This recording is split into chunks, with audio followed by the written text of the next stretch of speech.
నేను క్రీస్తు కొరకు మన ప్రభువును రక్షకుడునైన యేసయ్య నామములో మీకు అందరికీ వందనములు, శుభములు.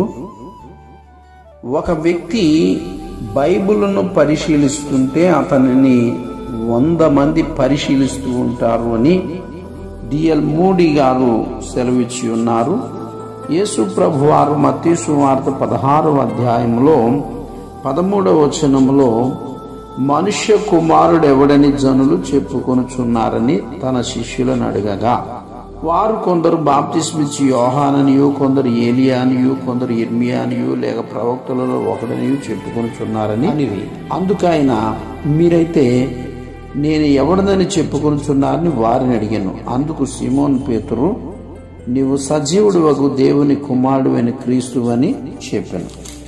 సరే, మత్తయి సువార్త 14వ అధ్యాయంలో 1వ వచనంలో 2వ వచనంలోనూ, ఆ సమయమందు చతుర్థాధిపతి అయిన హేరోదు యేసును గూర్చిన సమాచారం విని, ఇతడు బాప్తిస్మిచ్చు యోహాను, అతడు మృతుల్లో నుండి లేచి ఉన్నాడు, అందువల్లనే అద్భుతములు అతని యందు క్రియారూపములగుచున్నవని తన సేవకులతో చెప్పాను. అలాగే మరొక మాట ఏంటంటే, ఏలీ ప్రవక్తను గూర్చి ప్రజలు చాలా రకరకాలుగా మాట్లాడుకుంటూ ఉండేవారు ఏలీని గూర్చి.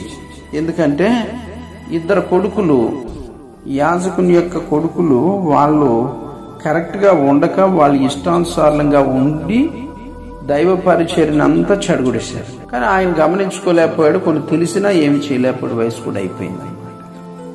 అంచేత నేటి దినాల్లో కూడా చాలా మంది సేవకులు వాళ్ళ బిడ్డల విషయంలోనూ లేదా స్వయంగా వాళ్ళ విషయంలో ప్రజలు ఏదో ఒకటి మాట్లాడుకుంటూ ఉంటారు. కొందరైతే నా గురించి ఏం మాట్లాడుకుంటున్నారు, నా గురించి ఏం చెప్పుకుంటున్నారు, ఏదో ఒకటి చెప్పుకోవాలే. ఎందుకంటే అసలు విషయం బయటకు రావాలంటే మనం కరెక్ట్గా ఉంటున్నామా లేదా, చెప్పేదోటి చేసేదోటిగా, ఏలీలాగా ఏలీ కొడుకుల్లాగా పరిస్థితి ఉంటుందా అనేటువంటిది కూడా ప్రజలు పరిశీలించుకోవడంలో తప్పులేదు. నా ఇష్టం వచ్చినట్టు నువ్వెవరు చెప్పడానికి అంటున్న వాళ్ళు కూడా చూస్తున్నాం ఎంతో మంది.